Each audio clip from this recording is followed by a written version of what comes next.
All Good morning. right. Hello. Hello, everybody. Hello, hello. Pop up in those pill bottles. It's time to take your daily dose. Hey. That was so gross. That's okay. That's all right. Cheesy. Oh my god. Okay, well, we are joined today by Jermare Harrison. Hi, Jermare. Hello. We love you. I love you. I love both of you. Jermare is an incredible, I can't even, artist, actor, musician, star, pop star, king. We're trying. Do you want to give a short little introduction into who you are, Jermare? Well, yeah, like Cameron said, I'm Jermare Harrison, actor, singer-songwriter, and then less like a huge umbrella of a lot of other things. Like, dare I say entrepreneur, Oh, yeah. visionary, Yeah. director. Yeah. So many things, but primarily I will just probably introduce myself to anybody as an actor and singer-songwriter. Nice. Yes. Fire. By the time this podcast is released, I believe your next song will be out in the world. Yes, we're So- festivating. So, if you're listening to this and watching this, I like how I keep looking at that camera. That camera cannot see me. You're like, if you are. No. If you're listening and watching, check it out. Yes. I know it's going to be amazing. And check out all of Jamare's music. Please, let's get those streams. You're on Spotify. You're on everywhere, aren't you? Everywhere, just Ooh. Google me. So after you Everywhere. listen to this podcast, on your Spotify app, search Jermare Harrison. You got it. Okay, anyways. Obviously, we have a few questions for you. Yes. But before we do that, Taja, do you want to start us on our zines? Of course. My favorite part of the day. So, these zines are like created in like I always like butcher the time period every time I do the 60s. Before they were like for people that wanted to create their own like versions, like kind of like fan fiction. Think about fan fiction, but like zines are the same concept. So it was for like zines. God, Zines. Like I want to say zines because I see. think of Vine, but Fan fiction in the 60s. yes. But then they kind of got radicalized, and then people like in the queer community use it for awareness for HIV, and then like being open about yourselves and like teaching other people other things, and then now they're kind of just like a fun thing that any artist use to express themselves through poetry and their visual art. So we're gonna make one, Oh, yes. and you just collage and draw how you feel while we're talking. Yes. Soaking in the vibes and then putting it on the paper. I love it. I love that too. I love it. If you want to take a look at some of like, are you gonna work on the same one that you worked on last time, or are you gonna make? Did I start a new one? I don't know. This is what I was doing. I last did time. start a new one. Oh. So we're doing I like did. collage. Oh yeah. So this is what Taja was doing. Don't be intimidated. Okay? Oh no, I was You like, do oh this. shoot. I'm like, this is. This was There was no thought. Alexi's. Oh, I can see that for him. So, yeah. Do you want a piece of paper? Please, Do do you you wanna have look at- orange? You can have any color you want that we have. I feel like that we have. And I think that just move where the conversation takes you, you know? Of course. Oop, I'm covering the. Yeah. Okay, and as we begin this, we're going to ask you some questions. Let's do it. Let's Our write it. first question is, what brought you to art? Oh God. Going back to the origin. Back to the origin. Well, I don't want to make it so sad. That's okay. But I can be honest Yeah. with like art for me. For me, art has always been like an escape for just life. And I had a pretty I've had an interesting upbringing. It was tough, but also I did feel love. I won't say I was like a motherless child or anything like that. Yeah. Like I had everybody there. It's just I just felt so different from a lot like everything and everybody. So like watching television and really being engulfed in like Disney, of course in our era, Disney shows like That's So Raven, So Like Zen Cody. Yeah. I would always just make myself a character in the show. Because like for me with sitcoms, like they can have the most tumultuous moment, things that happen, horrible things that happen. But at the end of the day, like everything returned to normal. And that's it. And I really wanted that to be my life. Like just like, okay, everything's okay at the end of the day. And that's why I don't know, I was like, I need to be in an atmosphere or in a world where like you can do that.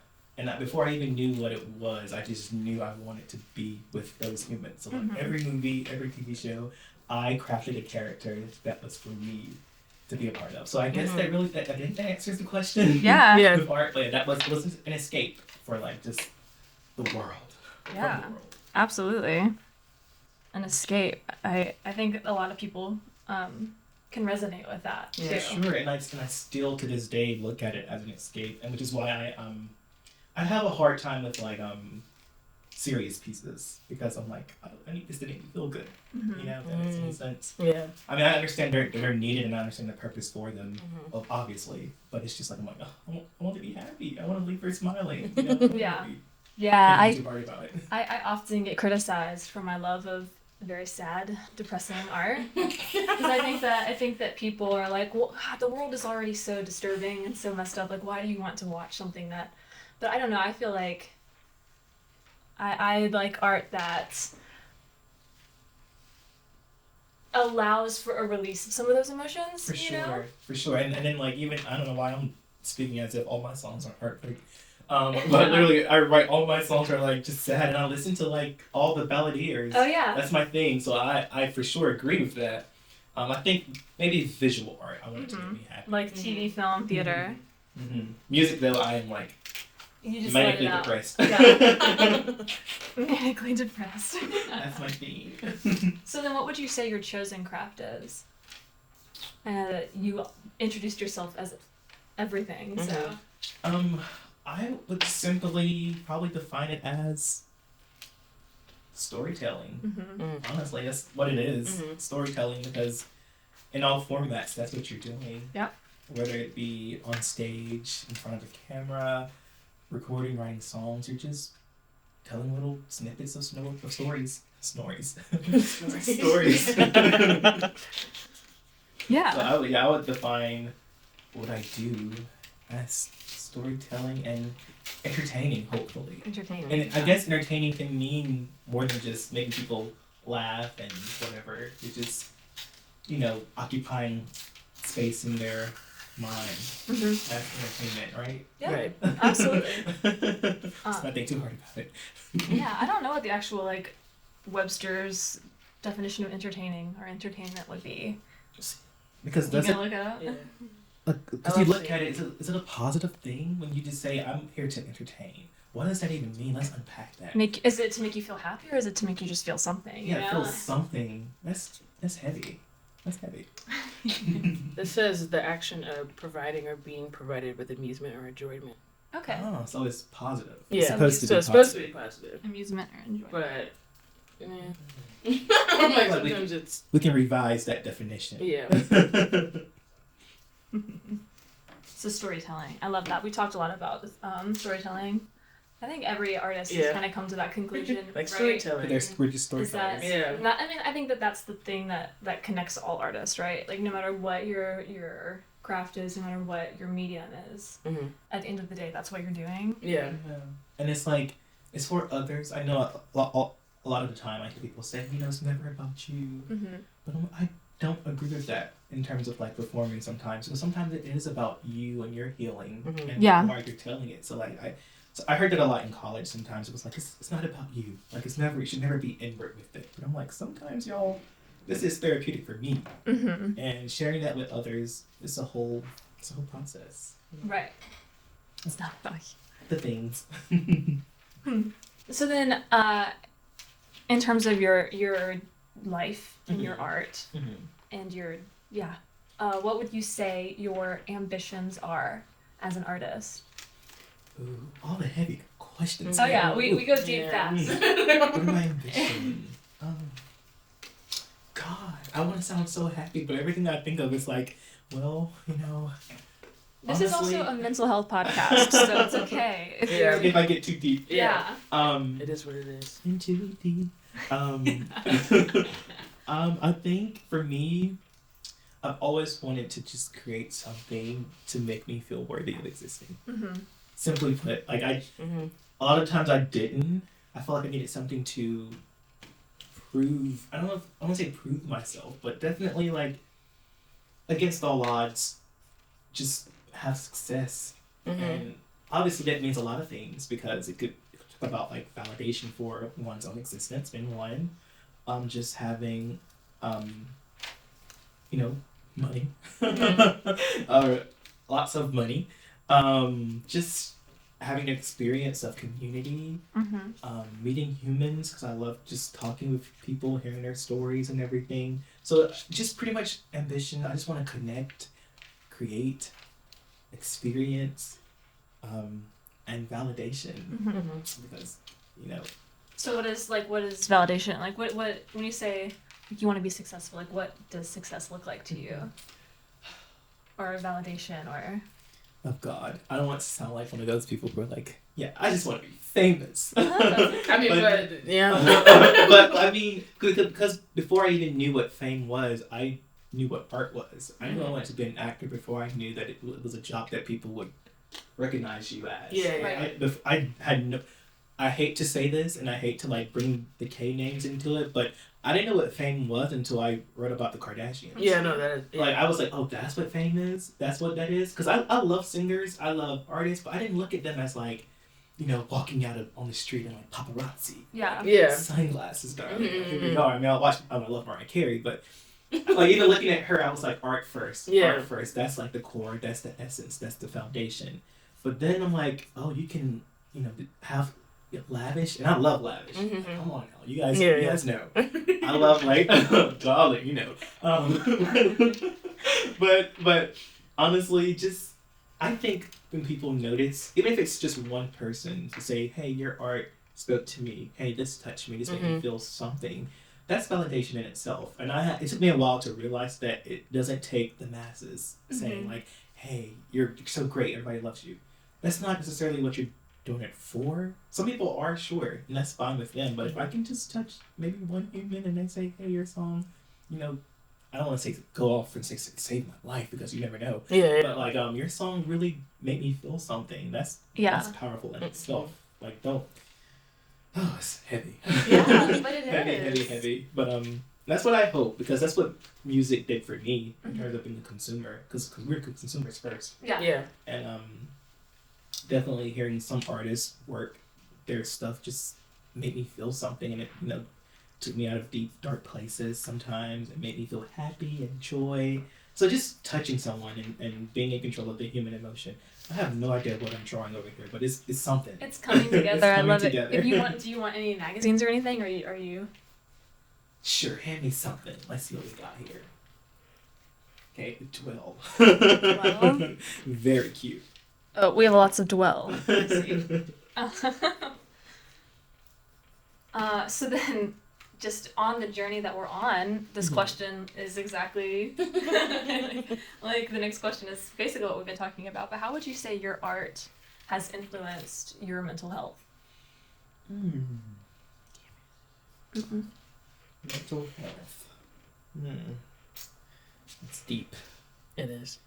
But it can be positive and it can be negative. It can. But let me give some positivity, okay? Yeah. I'm like it's raining. I'm already being all like dreary. But for me, it's been very therapeutic in terms of like writing songs because like of course like I write everything I make. Yeah. So whatever I'm feeling at the time, being able to illustrate that into a medium, that is therapeutic in itself. That's therapy.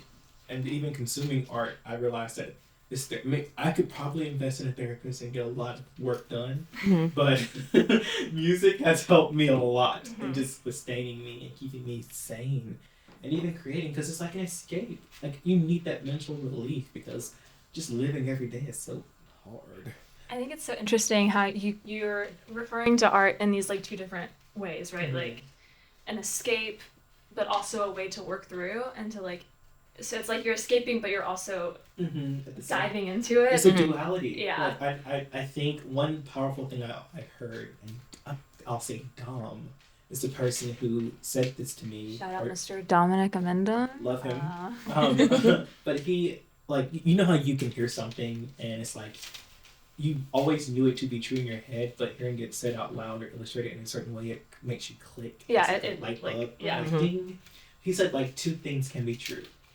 And that duality just made me say, oh my God. And now every day in life, I look at everything and like, well, two things can be true. Especially hearing opposing opinions about topics and different things, especially in the atmosphere of the world we live in now. Yeah. It's just like really considering that two things can be true. And that stands for art as well. Because it can be an escape and it also can be therapeutic. Because when you escape, doesn't necessarily mean you're like avoiding the issues completely. Yeah. Could mean that you're just, finding another way around it, a detour, if you will. I think that's really interesting. Two things can be true. This is like slightly a tangent that I'm probably about to go down because that's what I do on this stuff. We love tangents. But this is an argument that I used to get in a lot with a person that we both know that I used to date. Who's a bit of a movie snob. Yes. And what is the name of that movie? That's really, really bad that everyone is like, oh, it's so terrible, it's like the worst movie ever made, but like it's a cult classic because of that. Is it new? No. It has Tommy Wiseau I think that is the director and the writer and the star, and you know what I'm talking about? I don't know why. They When you just said made terrible movie, I was like, Sonic. But No. It's an older. I think it was made in like the 80s or the 90s. Ooh. No, you know it. And they recently, or relatively recently, made a movie about the making of it, and it had who was in it? It had a big star in it, a big name as the lead. Gosh. You guys. is this like a standard film that they would show in like film schools, or is it just No, like it's literally or is it just like a rare? It's a cult classic, terrible film that everyone watches because it's so bad. I'm literally gonna type in worst film ever. Worst film ever made. And it's gonna come up. We're on it. So I was thinking you were talking about that Netflix film with all the superstars in it, like I think Ariana Grande's in it. And, Timothy Chalamet. The Room. The Room, yeah. That's why I was like, The Room, yeah. I haven't watched it. I wasn't listening to you while you were speaking. I was Googling, and then I heard it like in my sphere. I haven't watched it, but I've heard the DVD is sitting in the living room. Oh, that's right, it is. I have not watched you it. Own it. Yeah, no, own it. I haven't watched it. So this is a tangent that we're gonna go down. Because this person and I, used to argue about this film. Because he would be like, it's terrible. It is just like, objectively, a terrible film. Like the technique, the acting, the directing, the writing, bad. And I would always argue, okay, but what is your definition of bad? Yes. Because so many people love this movie. Yeah. Like, it is a cult classic. And Tommy Wiseau, the creator of the film, thinks that he is amazing, right? Yeah. Like, that's his whole thing. Like, he thought it was amazing. He's super proud of it. Like, whatever. And people love it, so maybe he's right. Right? Like, maybe he's onto something. Yeah. And he would always be like, well, the intent behind this was that he wanted to create a great film. And I'm like, well, maybe he did. Like, who are we to say that it's a bad film? Whose standards so are we? many people love this movie. It's been watched more than some of the most amazing films of all time. You know what I mean? Yeah. Anyways, that's a huge tangent. No, aside from because it relates because like it's how you define, and that's why I think questions like the ones you asked me are so relevant and can never really be completely solidified because everyone has a different definition. Everyone has a different standard to where they hold their art and their work, and even just consuming. Like it's so crazy how sometimes some of the people who aren't even in this industry have the most to say about different like films or songs. Like, do you know what it took to make this or to create this? Like, how can you? We can't curse, can we? I'll I'll bleep it if you want to. How can we just poop on it? Yeah. No, absolutely. Well, I was watching I love Star Wars. People probably don't realize that about me. It's not on brand, but I love Star Wars, and just watching some of you guys watch Star Wars at all? I've seen some of them. Oh, Cameron, my heart. I'm sorry. I didn't want to talk about it here. I've seen the original trilogy, I think. Yeah. I think. Okay. Well. I know what happened. So go ahead. Well, George Lucas got so much flack for the prequels and some of the things that were cut in the deleted scenes and whatnot. But when you're telling a story, I don't know, isn't it? Why are we so critical of someone else's story? Yeah. This is something he created, a universe he made, and people have so much stuff to say about it. Why not just enjoy it? I don't know. I guess there's something we can all agree that's just collectively bad. Maybe. I don't know. But what is bad? But what is bad? This is what I mean when you said two things can be true. Yeah. That's what I mean. The Room is a terrible movie. The Room is a great movie. Two things can be true. Have you guys ever seen Glitter? No, I haven't. I've heard of this film though. Oh. Yeah. That's almost Mariah Carey's career-ending film. The soundtrack came out on 9/11. Actually. Whoa. There's this horrible meme. It's not funny, but okay. I don't wanna laugh. But I'm gonna laugh. There's this horrible meme of literally her posed on a billboard, in her attire, and you pan up and the Twin Towers are literally on fire. Stop it. You know what? It's horrible. She didn't know. She didn't know. No one knew. They were literally selling the album in the World Trade Center. There's a guy who talked about how he left the album on the counter and they told him to evacuate. Yeah. It's crazy, and she got so much flack. But no one was going to the movies after 9/11. Yeah. There's so many logistics that play into it. That's true. It's not just a bad story, but where were we at in America at the time? It was not good for capitalism, especially trying to consume art. Yeah, for real. So yeah, it's interesting.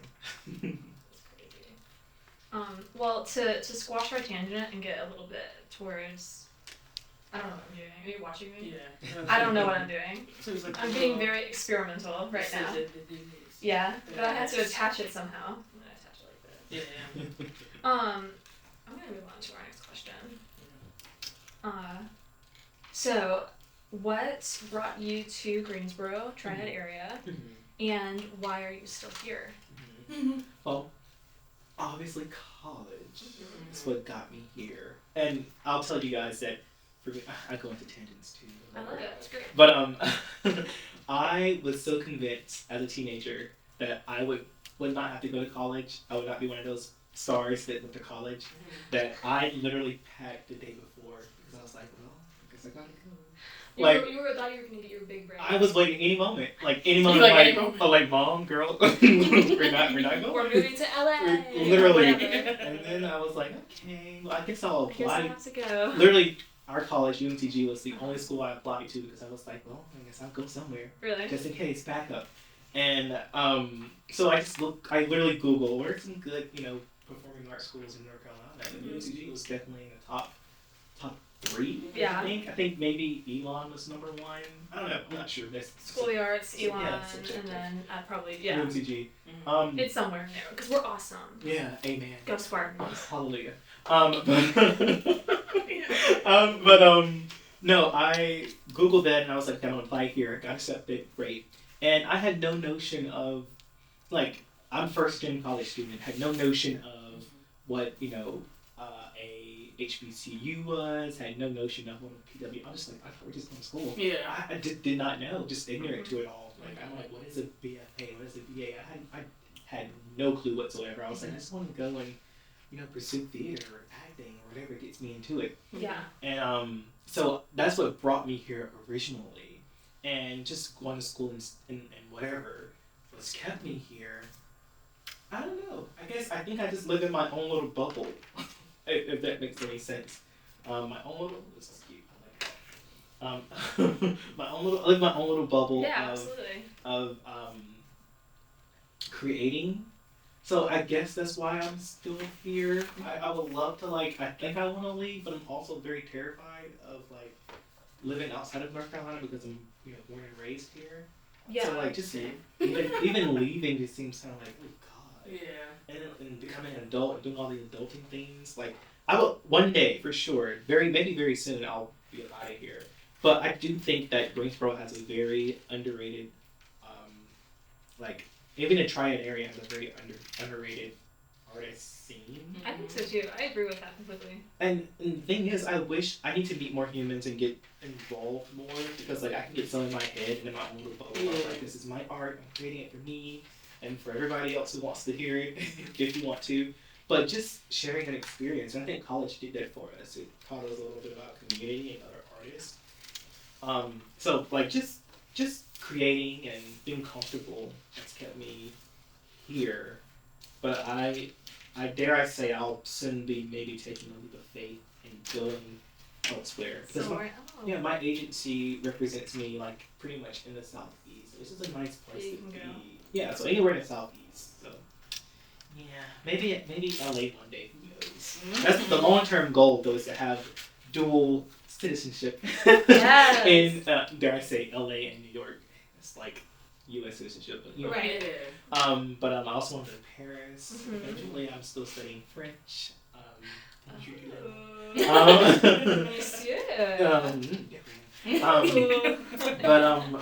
yeah, just comfortability, I guess. I get that. I think that the Triad, like you said, really is like the underdog.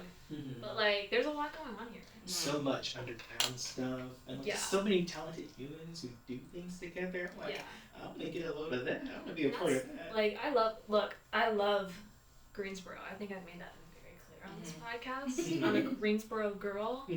Winston's fine. I love Winston. Winston is fine. I think that I went to school in Greensboro. The majority of the people in my life that are in the Triad are in Greensboro. So moving to Winston, I feel like I'm swimming in the middle of the ocean a lot of the time. And I look around. What am I doing here? And then I'm like, okay, this is what I'm doing here. Yeah, we're making it happen. But it's like close. But it's close. Super close. It's close. Like sisters. But I will say, I think that making art in Greensboro feels so much more accessible than it does in Winston-Salem to me. Like, I think that there can be an air about the people in Winston-Salem that are like, we're a little bit more prestigious, and so we have the right to do this, and not everyone else does. Yeah. And I don't mean anything about, like, I think that there is something to that. Like, a lot of people here are, like classically trained in a lot of art, and, like, genuinely are, like, you know, very well knowledgeable, and that's great. And not to say that they're uppity, but there is a sense, and maybe it's a sense that I created for myself, that I have put on the city, you know what I mean? Like, maybe I've done that, where it's like, I don't feel like I belong in all the rooms I'm in Winston-Salem. Whereas in Greensboro, and maybe it's because I went to school in Greensboro, and so I know more people there, and so I feel more like at home in a lot of the spaces that I'm in Greensboro. But is it, when you walk into those spaces, is it like, do you feel intimidation, or do you feel like... I sometimes, this is so silly, I sometimes feel like people are trying to intimidate me, and I feel like no one can intimidate me because I don't care. Yeah. You know? So I'm like, I get the game that you're playing, and I'm just going to ignore you because I don't care about it. Period. You know? Like, you can do whatever you want. I'm here in my own right. Like, I feel confident in myself, but I do think that there is a sense of, like, who is this person? Why is she here?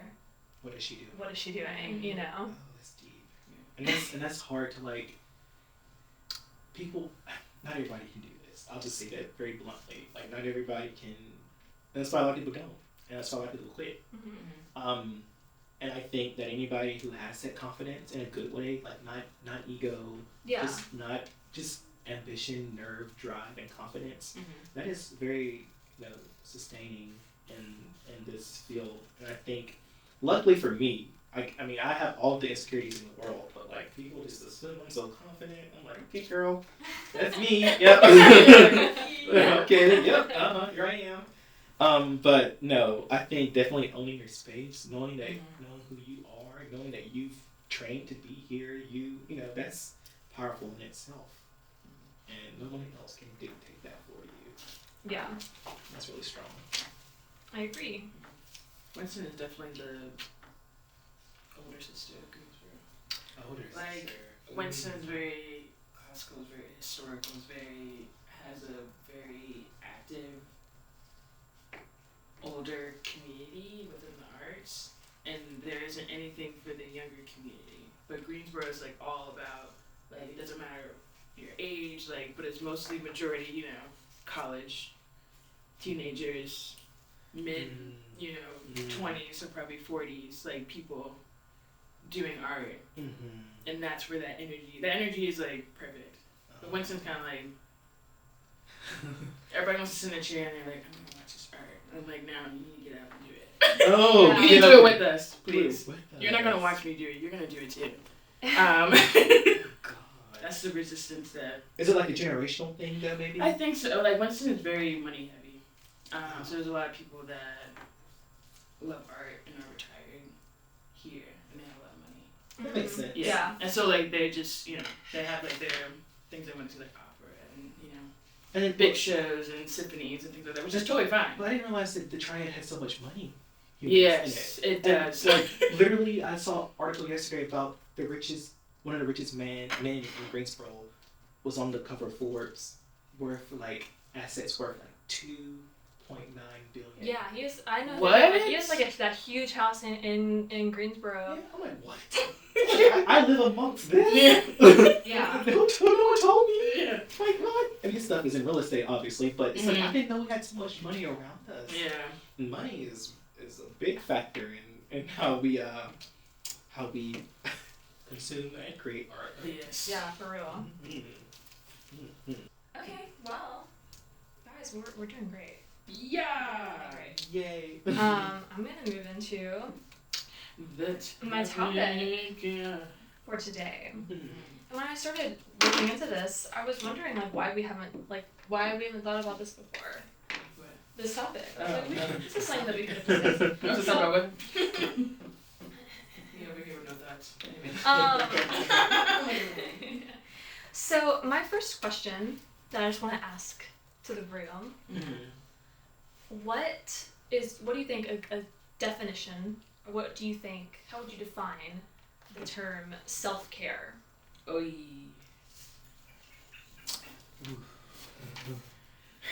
Heavy. Yeah, I'm like, alright. You want to take that, Taja? I'm going to go first. I mean, coming from someone that does not take care of themselves, I'm doing better. I am. Please. To me, self-care is doing basic human things for yourself, i.e. eating vegetables, taking your vitamins, exercising, resting, but also doing something that you enjoy. Because like with writing Quinn, one of my catalysts for doing that was during the time of literally like in the heat of the pandemic, and everyone's talking about like self-care, like, but also you should like treat yourself, and like treating yourself is self-care. But then if you treat yourself too much, it's not self-care anymore. You're just like making an excuse to waste money or like spend money on something. Like I love that TikTok that's like, oh, like if I have a bad day at work, I'm gonna buy myself dinner. But also if I have a good day at work, I'm gonna buy myself dinner. I earned it. But also when I get paid, I will buy myself instead of like making food for yourself or like taking care of yourself or buying these things. But yeah, self-care is just basic human actions, things to nourish and replenish yourself. For me, oh boy. You're like, I'm very big on self-care for others. I'm very good at advocating that for other humans. For myself, I will like drain myself to the core in terms of like just working too much, doing too much, like just being involved in everything. That's like Jermare, not like other people's stuff, but my stuff. Those basic things, vitamins, working out, eating well. But also when I think of self-care, I think of like a bath, warm salts or like bath salts, candles, nice Celine Dion in the background, chocolates, luxuriating, a glass of wine. Just like some things that you don't have. Self-care is like stuff you don't have to think too hard about. Yeah. It makes you feel good. Because the base in working out, eating well, that's like the basic. Like you should do that, and you kind of get flack for not doing that. But self-care should be like something that's optional and up to you, and like something you indulge in, but not all the time. Like I think like taking vitamins is something that's like routine. Yeah. But self-care just seems kind of like, oh, today I am going to enjoy this hot bath because I don't get to do this all day. I'm just gonna lay in bed in my pajamas and watch, I don't know, Emily in Paris or Gossip Girl. Just but just stuff. I mean, I don't know. I just think it can be defined in so many different ways. Yeah. You know. See, that is the definition that I think I lean more towards. Is like it's not the things that I should be doing for my life every day.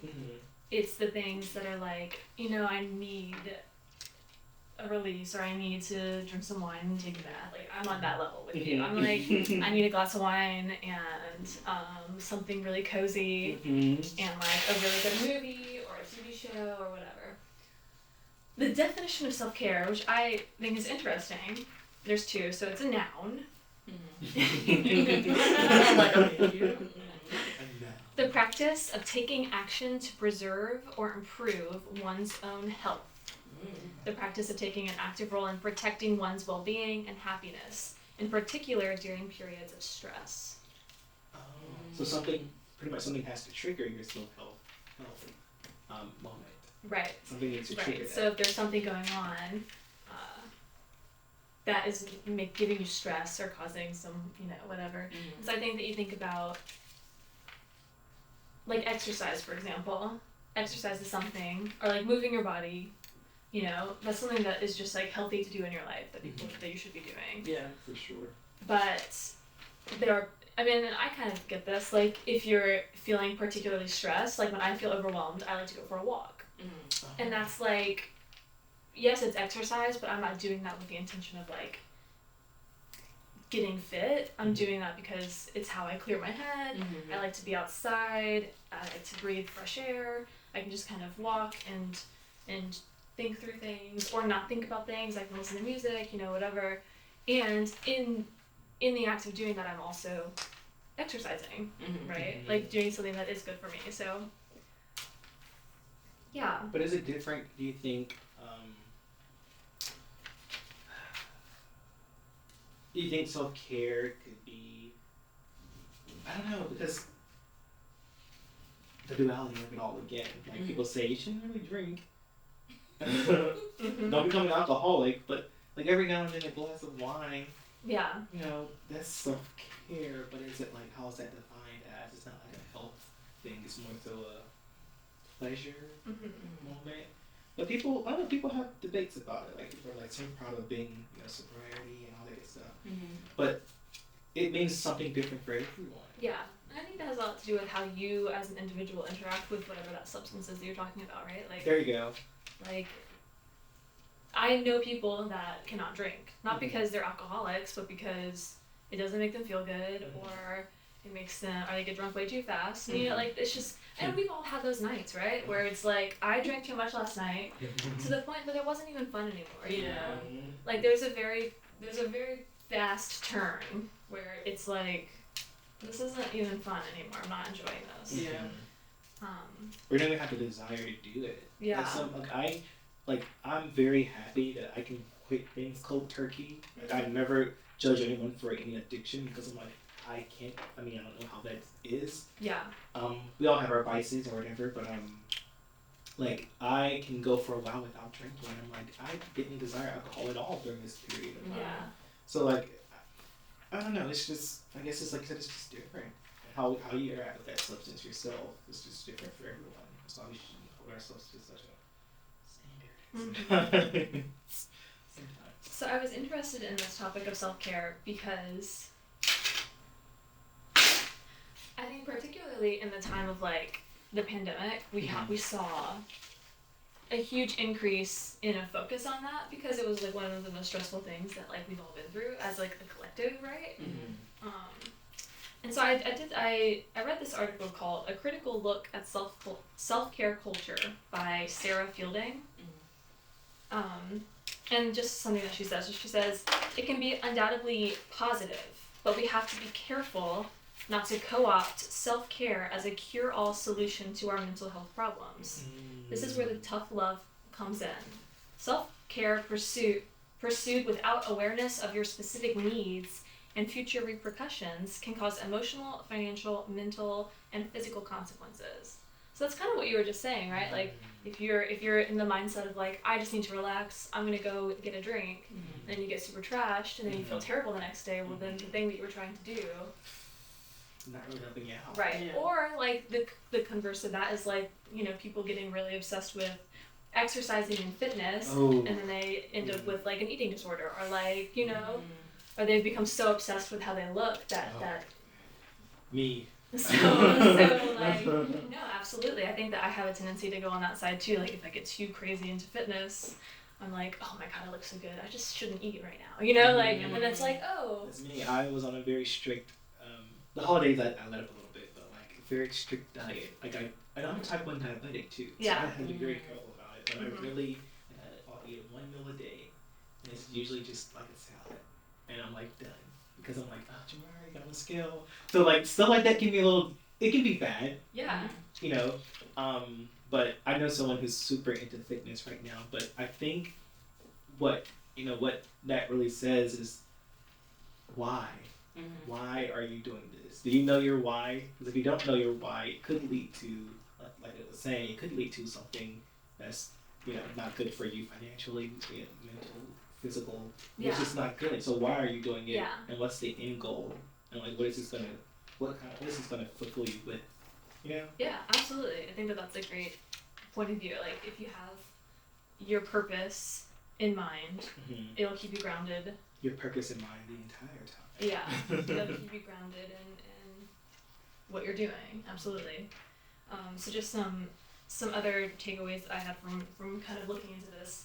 Self-care is not the solution to all of our problems, right? And it can deter from what the real problem may be it some kind of genuine mental illness, an unhealthy relationship or unhealthy circumstances, unhealthy work-life balance, etc.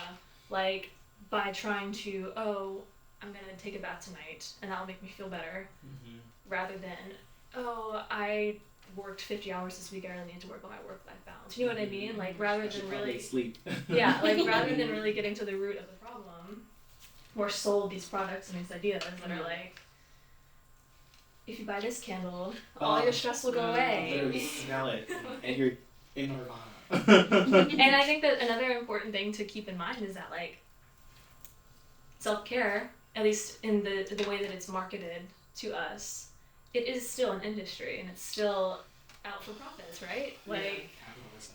It's an industry rooted in getting you to buy lotions, massages, yoga classes, candles, teas, whatever else you could possibly, And so while it may stem with good intention or from good intentions, it is still an industry which has the ultimate goal of profiting. So it's that idea of like, they make coffee makers so that they break after a few years because if you have a perfect coffee maker that works forever, they go out of business. Right. It's the same with that, right? It's like, yeah, you can buy a candle and it might make you feel good, but that candle's gonna run out. Yeah.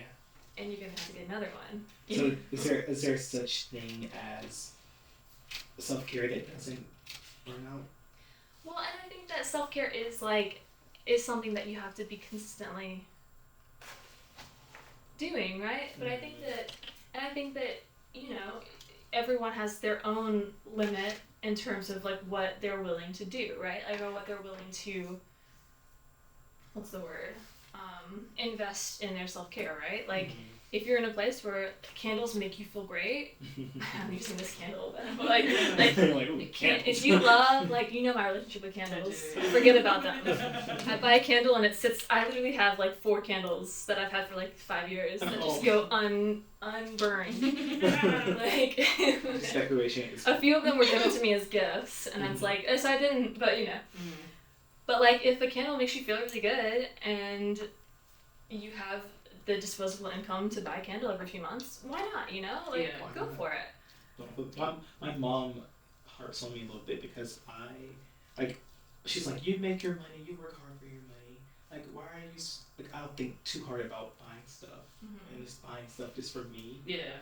Man, I'm like, I should probably save this and not spend it on something that's trivial. She's like, life isn't about that all the time. Like, you need to like enjoy the fruits of your labor. And absolutely. As a bigger picture in mind, it's just like, but look at yourself now.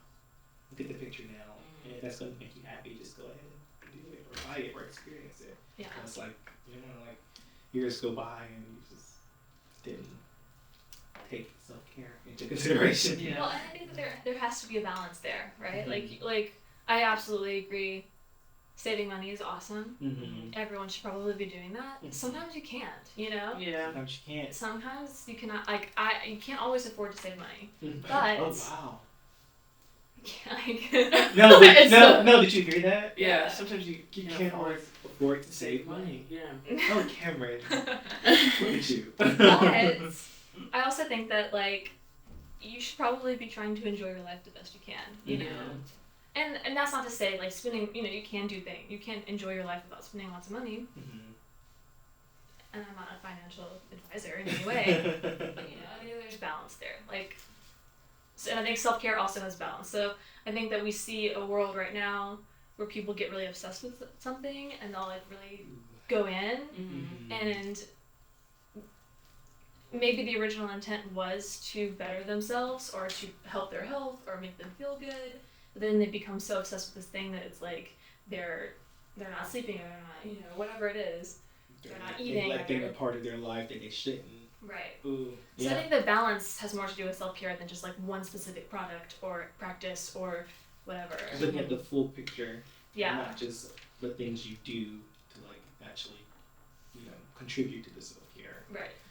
Makes sense. That makes sense. I think I was gonna say something. I have a hard time enjoying different moments because of I have issues. Let's just be very clear. I have a lot of issues. And I get really sad around my day of birth. Okay. I like calling it birthday. Ryan taught me that as an anniversary. So this year I'm turning 21 for the third time. I'm very excited about it. So December 20th. I get so sad because it's you measure how do you measure your life? And I measure my life in I like to measure my life in different songs that I do or moments and eras in my life versus age. Yeah. And I think every year it's I'm just learning that I need to, kind of take care of myself a little bit better and not I guess back to holding yourself to a certain standard. You should just be enjoying life and enjoying the moment that you're in. And that's self-care. You don't want to learn self-care too late in life. Yeah. That's what's the point? At that point, you can't really enjoy your own arthritis. Yeah. You can't really enjoy the things that you could enjoy in your youth. Yeah, absolutely. A tangent, but still. So then, do you think that how would you say you practice self-care if you do? If you seek out self-care, what is a practice? So a question for the room.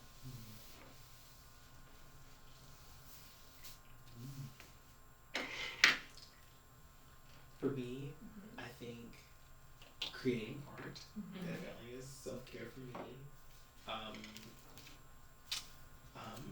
Just try my best to be healthy overall.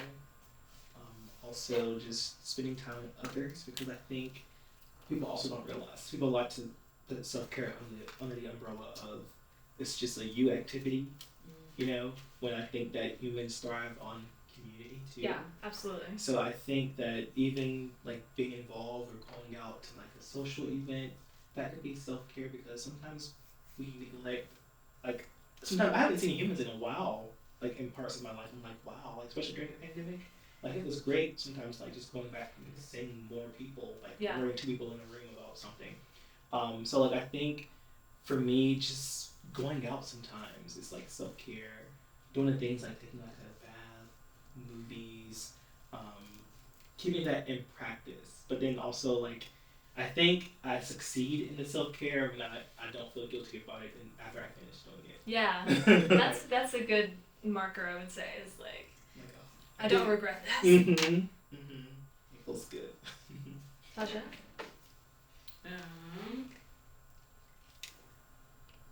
What was the question? Do you practice self-care? Is it like what kind? Like, do you practice self-care? I don't as much as I should. I feel like it's definitely gotten lost in what I do. Because I feel like art was self-care for me at some point, but because art is like my career, I forget that I am doing work versus this being a pleasurable thing. I mean, like, it's fun in the moment, but I am working. Yeah. But I would say video games. Once I get to a point like in the zone where my brain just shuts off, and then I look at the clock and I'm like, oh, 4 hours are gonna by. That's like the happiest, because I'm like, yeah, yay, like I didn't think about anything. All I did was play this game. I love that. I love that. But it's hard to get into that mode sometimes, because I'm like, computer's right there. I'm like, all I do is click on it. But I'm like, I should do one more thing, and then it gets lost. Did you see that? They just made the Oregon Trail for the Switch. Are you serious? I have a little. I went to Dave & Buster's and I have a mini one, like the mini, and it's the Oregon. What? I haven't played it. I don't know why I didn't think you guys were gamers. We're unlikely gamers for sure. No. I want to get more into it, but I play like casually, like Animal Crossing. That's or, fun. like, Yeah. The Sims. Cute little. No, in my youth, in middle school, I like in elementary school, I was like gung ho. I was playing games. You were a gamer. PS2. What did you play? PS2. When Yeah. it was the most like best-selling game console of all It time. was, Yeah. yeah. I had one. Uh-huh. Still We all have have one. right? I Yeah. still have mine, and my grandma has it now. Yeah. And she loves like to play Pac-Man on it. It's No. the cutest thing in the world. She like loves arcade games. But I would play every day. I would like beat games, and it became unhealthy, I'd say. Mm-hmm. Then I discovered the stage. And Yeah. I threw the controller away. Everything in moderation, right? In moderation, but wow. I'm trying to picture you two playing games, and it's like, oh, it's hilarious to think about. I'm weak. I was more of like a dance games. Yeah, I need to And get Dance like Revolution. movement Like games. Connect, Wii. Yeah. Connect. Well, let me tell we you. played Wii Sports. Yes, I love that the was. Wii. I love the Wii. The Wii. What happened to the Wii? Very iconic. Right. But I think they switched it to the Switch. I love my Switch though. You love your Switch? Yeah. That's my console. And you like carry it around and No, I never really played did at home. that. I did. I just recently was home visiting family, and I did bring it then. We had a good time. We played Wii Sports, and Nice. I played a lot of Zelda in the car. Zelda. You guys remember the Game Boy? Oh, I have one of those too. I'm so tempted to get one. A Game Boy. Mm-hmm. They still make them? Yeah. Well, they don't. They don't. It sell would them. have to be used. Yeah, Yeah. you go like Epic Kids. They have them. Like even like They the, probably have the some at white GameStop ones too. Yeah. Yeah. I used to have a membership with GameStop. The GameStop membership. Oh yes, I had. No, it like just turn in game. I'll flip Yeah. games. Oh God, I probably have so many points on my unused cards. Oh yeah, for real. It's somewhere. It's insane.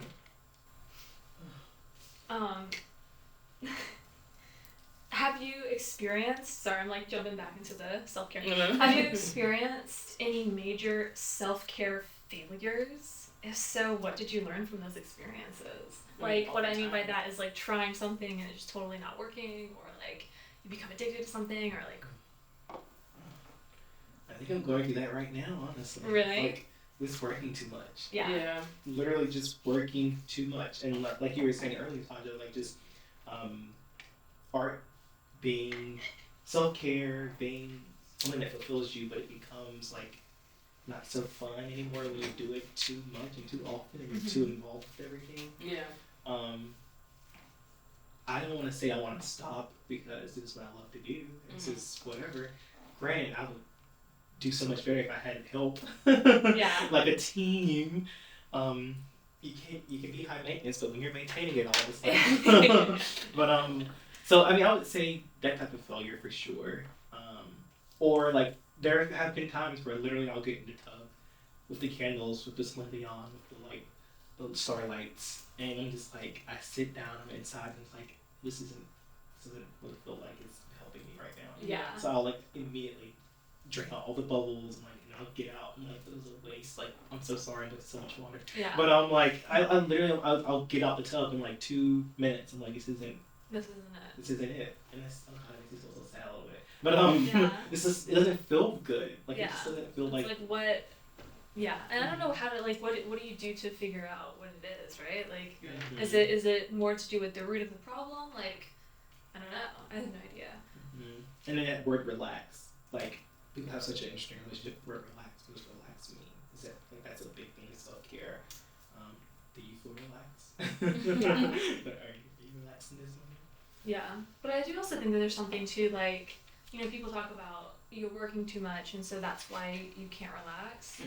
I feel like sometimes it's the like if I'm slacking, that's why I can't relax. It's like I feel stressed because I haven't done something that I need to do.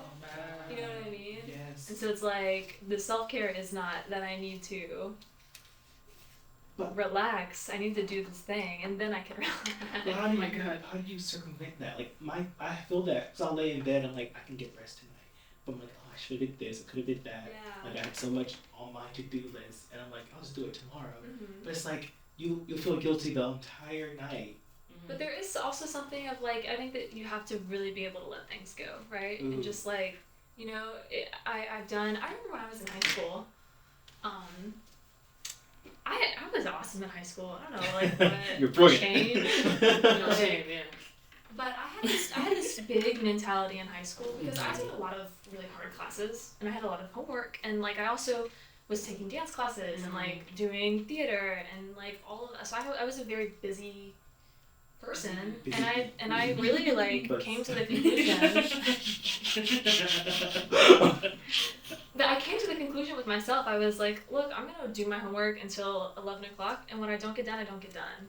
You said that is fair. And it's like, and if I'll show up the next day, I did what I could, but I had to sleep because I had to wake up at 6, like, or whatever. It's cool. Can I just make a safe assumption that we're probably all in this room overachievers? Yeah.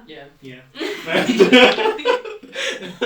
Well, and that's, like, I felt that because in high school, like I said, I was brilliant too. There were lots of hard classes, like you said, lots of after school activities, theater, band, chorus, all the things. Yeah. I even tried out sports for a semester. What sport did you Played soccer. Yeah. Did you like it? Was it fun? It was something, it was just, me. Not for you. I had the referee gave me $1 coin because I was benched one game. He felt bad. He gave me $1 coin. I still have it. It was like in middle school. But like it was fun.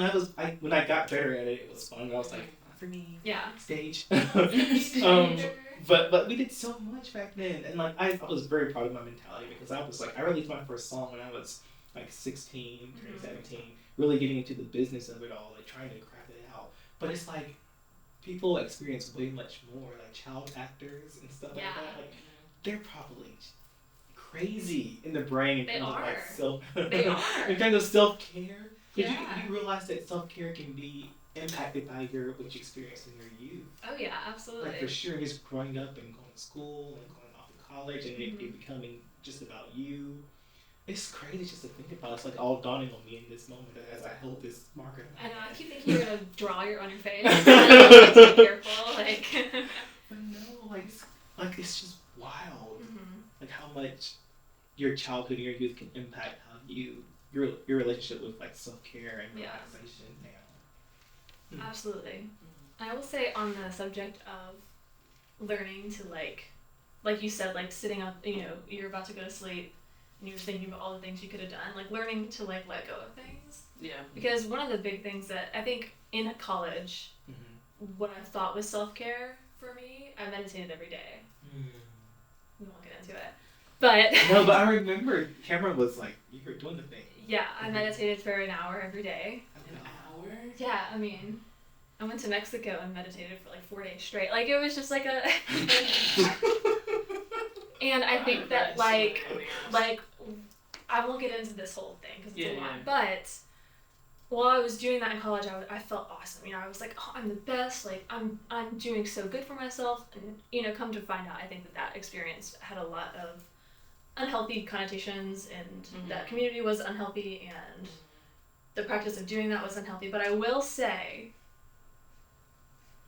from all of that, the basic tenet of meditation that I think everyone could benefit from and can learn from and should practice, even if you don't sit and meditate every day, but even if you just sit for 10 seconds and just do this, right? So like the basic tenet of meditation is like you sit there, whatever, you're sitting, and say you're trying to clear your mind, whatever that means. Yeah. And White.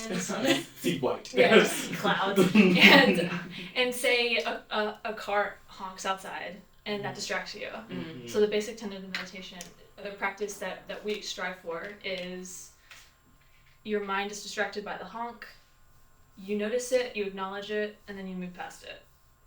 So rather than letting yourself get consumed by the thought, oh, like I was distracted, oh no, I'm bad at meditating, oh no, and then you start to spiral, just, it's, it's human. You heard something. You can't control that. You acknowledged it. Acknowledge it. Oh, there's a car outside. Interesting. Move on. Keep on going. Yeah. Keep on trucking along. So I think that like a practice that everyone can benefit from, if you're laying in bed at night and you're hearing in your head all these thoughts of like, oh, I should have done this, I didn't do this at work today, I need to do this. A good practice is acknowledge. There's a lot of stuff that I didn't do today. And move on.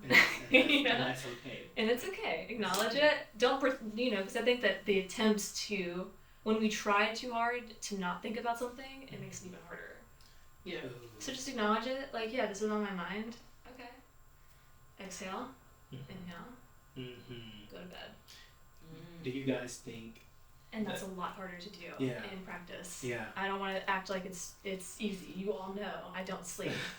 So Average 4 hours a night, guys. But do you guys think that it's harder for our generation to necessarily have that mindset because of how easy it is to compare what we do with other humans? Like, is it? Because back in the day, like, I guess you would see success stories like in magazines, in print media. Yeah. But it's so instant. But now it's like you pull out your phone and you see something, but also it's all fake. It's real. And it's so like you're seeing, like, remember that Netflix documentary? I'm like, all right. Go watch the Social Dilemma on Netflix. You guys, social media is destroying us. It's destroying us. And I was listening to the podcast recently, and the guy, I was listening to it's called Pod Crush with Penn Badgley and two of his friends. I love them so much. But it was talking about how social media, or maybe it was a girl, but anyway, they're talking about how like social media is literally people showing you like the best moment of their life. Yeah.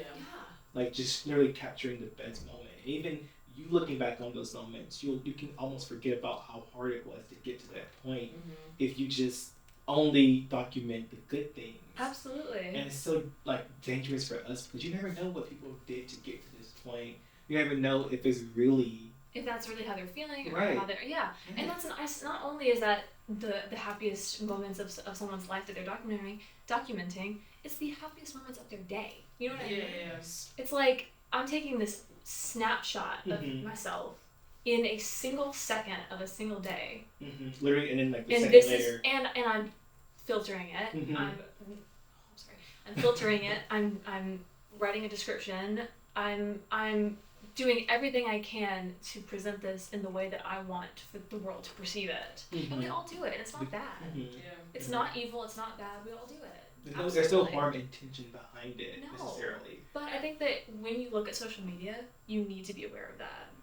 That's so hard to do. And it's impossible. Like, it's hard. You pick up the phone or whatever you're on, you go to Instagram. And people talk about how Instagram used to be just like, oh, look at this apple I just found. Yeah, for real. Picture. Oh, look at this. There's like a ladybug. heavy filter. Yeah. You're like, and like the most terrible photo. You're like, it's the mom pose. It's grungy. It's like, or like the mom pose, like And you're like, I love mom pictures. I love remember when Facebook was, people would write their status and it'd be like Cameron Robinson, I is feeling crazy today or whatever. Yeah, You literally. would write it as if your name was the beginning of the post. It's feeling crazy. And they're like, everybody was like, yeah, me too. And like, this a bunch of comments. Yeah. Everyone's like, yeah. Yes. And then you go on Instagram today, and it's like everything's filtered. Yeah. Everyone's like airbrushed. Yeah. And I know because I do it. Yeah. I do it. Like, come on.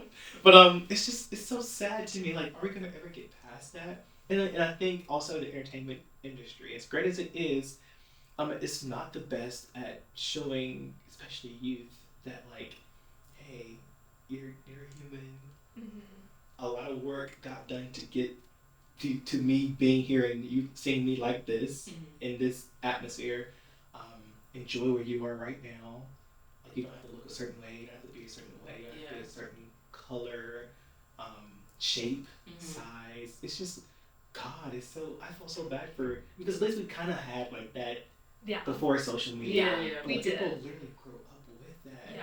And they see that. I could not iPad imagine. kids. I can imagine like being a 7 and going on Instagram and Oh my like seeing God. Kylie Jenner. Like, Oh my God. Like, come on. Speaking on self-care. Yeah. There is- We were talking about self-care. Yes. There is something, and maybe this is like on that line of like, it's not healthy for me, but it does relieve some stress for me. Mm-hmm. Sometimes, more times than I would like to admit probably, because I work nights, so I'll get home midnight, 1 a.m. sometimes. Mm-hmm. I'm a bartender, I'm not like a stripper or anything. I just felt like I needed to clarify that. I saw the two people in her eyes. So let me clarify. I'm a bartender and a server. I'll get home and I have to unwind. Mm-hmm. I'll just scroll on TikTok for like an hour in bed. I'm not even kidding. And it's awesome. And you feel like good afterwards. I do. You, like, But that's that thing of like, that's the thing that like what you were talking about with video games is like my brain is off. Yeah, Mhm. like you're You know? I'm just mindlessly scrolling. Mm-hmm. see, I would love to be in that place. I think I get up there and like, oh shoot. I'm just gonna curse. It's okay. Like, oh shoot, I could do that. Oh, I could probably get up right now and make TikTok. Yeah. Like, Oh. oh yes. Oh. So there's that expectation for you, right? Mhm. Of I'm like, like, what you could why do. am I not doing this? Yeah. I could have did this. I wish I could think and just, well, I can scroll mindlessly sometimes depending on What you're what's- doing. or what I'm being shown. Yeah. Because, it's like the algorithm of just like things you like and they know. So sometimes I'll just see like celebrities, pop Yeah. culture, whatever, blah, blah, blah. And then sometimes I do indeed see a dog. And I'm like, it's just, You're like, if funny. you want more dogs on your feed, You're like, I Send will it to send me. I'll you. send it to you. Send me doggies. Yeah. And that's, well, it's great that you can like just go to bed and say, like literally pick up the phone and say, I mean, I do have to intentionally be like, okay, no more. Yeah. I do that thing and it's really bad where I'll be like, okay, this is my last one. And then if it's not a good one, I'm like, no. You're like, no, I I know. need to go. and you go to bed with some good. So are you both? I can take it. I feel like I'm asking too many questions for you guys. You're fine. But are you guys both night owls or like? No, I actually think that I'm more of a morning person than I am a night person. Really? And you work at night. I know, it sucks. Oh. I think about that every day. I'm like, go work at a brunch place. Like, Let's do brunch. because the thing about my current work life situation is that I go in usually at 3 and I get off after midnight usually. Really? And so I go home and I can't really get to bed until like 2 or 3 in the morning because I have to unwind. Like I can't just immediately go to bed. I have to eat something. I have to take a shower. I have to unwind, scroll TikTok for at least an hour. Sorry about it. and then I can go to bed. And so then I have to wake up and do it again. So the next day I can go in at 3. And if I want to get But what time do you get up? a decent amount of sleep, I gotta get up at like 10 or 11. So I only have a few hours, and so I feel like my whole day is wasted. I can't do anything. Oh god. Versus if I were to work, like my old restaurant that I worked at in Greensboro, we did lunch and brunch, and so sometimes I would work lunch and brunch. Like I used to open brunch every Saturday. And so in that situation, yes, I had to get up at the crack ass of dawn, get there super early, but I would get off at like 3 or 4. And I have my evening, and I could actually do something with my evening. Yeah. Whereas like now my time away from work, I can't really do anything with it. Like That's so interesting because like you guys are artists, and I always thought like most artists are like in the zone, like in the wee hours of the morning. That's not you. Oh, in the morning? Like, well, no, I mean like in the wee hours. Like, Oh, like 2 and 3. Like 2, yeah. 3, 4. I'm most productive early in the morning, like 7, 8 is when I'm most productive. And you? I don't even know. Let's say the morning, but I don't know. Like my work schedule is all over the place.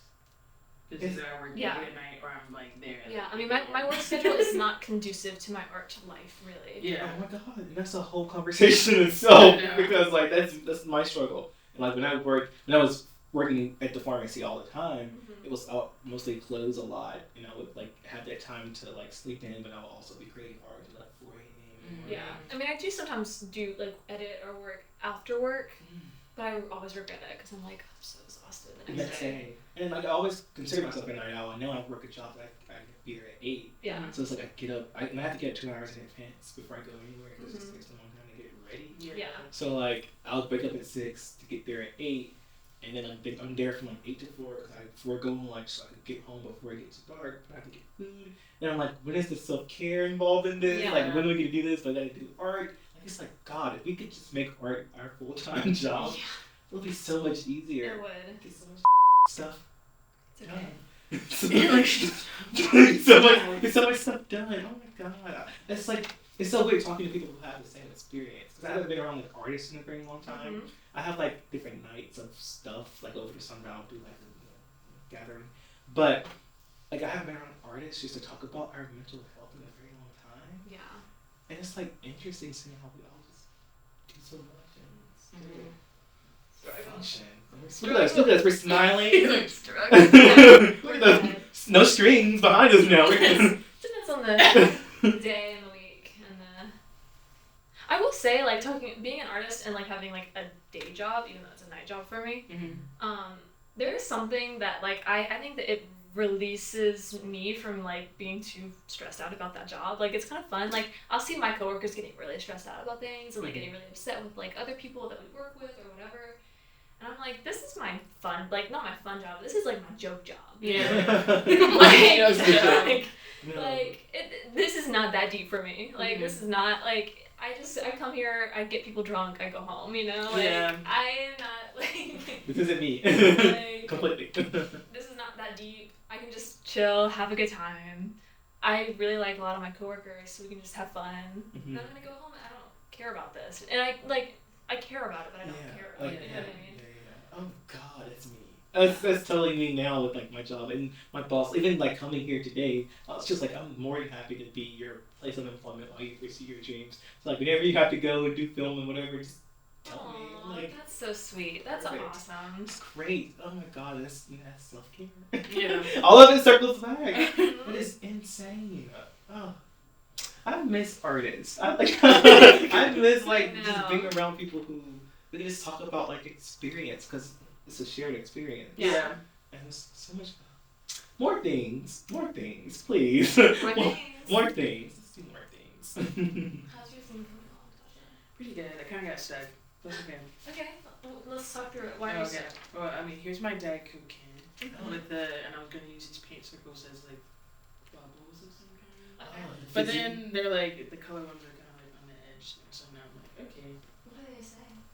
It's just a color, the names. Oh, the name of the color? These are all. Well, these are different brands of paint. That was all the same. Okay. Yeah, sure. I have no idea how to pronounce that one, but I know that brand. It's the BHR Bear. I think is actually that's how it's pronounced. Well, this Benjamin Moore. This time I worked on this little wine bird thing, and then I have one of these little like the fortune tellers or whatever, and then on the inside I drew like pick a color symbols. So it's like I miss those. I miss those little fortune tellers. I don't really know what it is or what it means. This is just what came to me from our conversation. I don't know why. Yeah. How are you feeling? How's your zine? Oh. Will you give us a tour? It's very.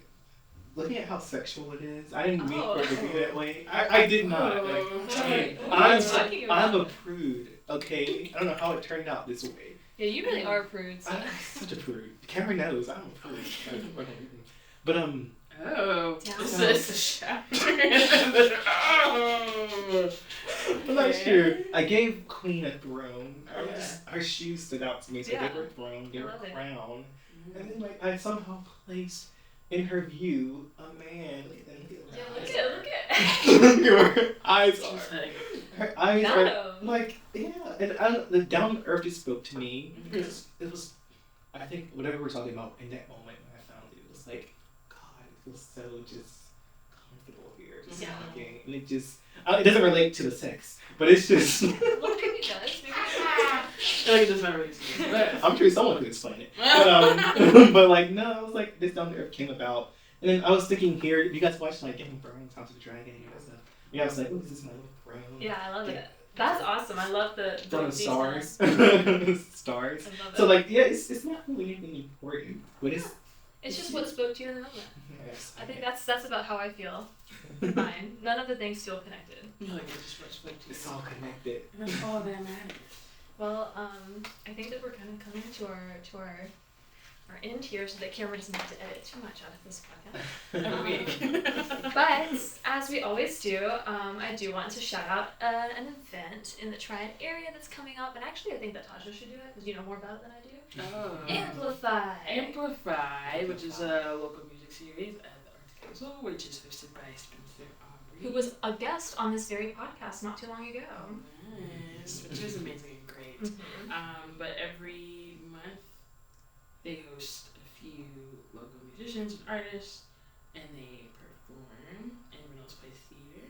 It's December 22nd, is that December right? 22nd, Thursday, December 22nd at 7 p.m. 22nd. Check it 12, out. 7, There you go. 22nd, 7 p.m. 12, December 2022. And as always, stay up to date on our social media for other artist events happening in the area. And most importantly, stream Jermare's new song. Yes. In addition. You like an addition. Sweet Sweet Christmas. Christmas. December It will be out by the time this podcast is out, so I hope you've already listened to it. Yeah, of course. But if you haven't, Santa's watching. Like, Mariah too. that's worse. don't disappoint Mariah, You the can't. queen of Christmas. Literally. Thank you, Cameron. Yeah, so thank you so much, Jermare. Thank you guys for having me. It was so good to see you and talk to you. Love you.